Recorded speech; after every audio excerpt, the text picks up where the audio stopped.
everyone. We're going to be working today on our HANSONNAL MAKKI.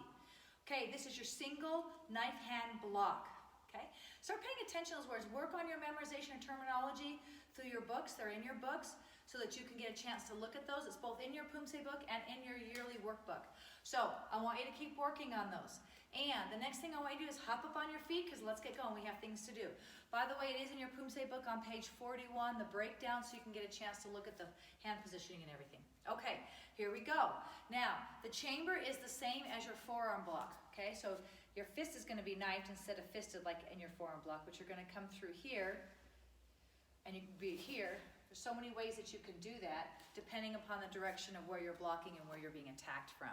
Okay, so as you do that forearm block, you're coming here. So maybe I'm going to be boom. Now you'll notice my hand's starting here on my belt. Knife hand fingers are firm together. They're not overly tense and overly tight.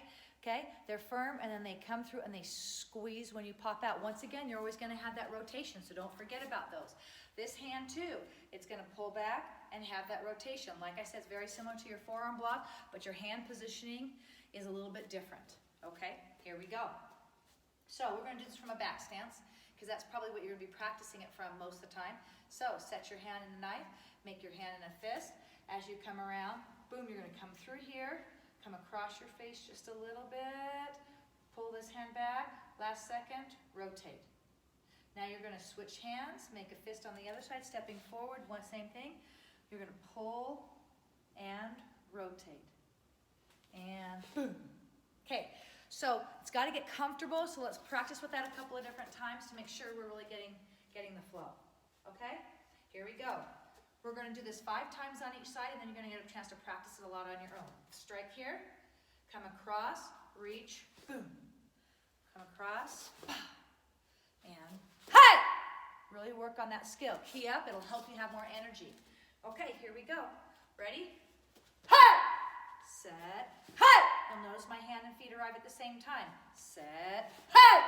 I set as I transition my weight. Hey! All right, so I want you to practice that today 15 times on each side or 25 times on each side if you're ready for the extra challenge. And then I want you to really work at your hand positioning, making sure that your fingertips are right at your shoulder height. Don't let them go low. 45 angle in your underneath your armpit, 90-degree angle in your arms, or maybe just a tad bit more, but it's pretty close to that. And shoulders up and lifted, chin is up. Always keep that alignment. I think that's about most of your information. Really work at pulling that opposite hand, so when I'm here, this hand's really going to pull back, so I'm going to get a whole lot more power and strength in my technique. Rewatch this, practice it, redo it a bunch of different times so that you get a chance to become strong in those knife hand strikes. Remember, you're striking once again with the palm area, okay, on the side underneath the pinky. Okay, once again, comment below when you've completed your practice, or if you have questions.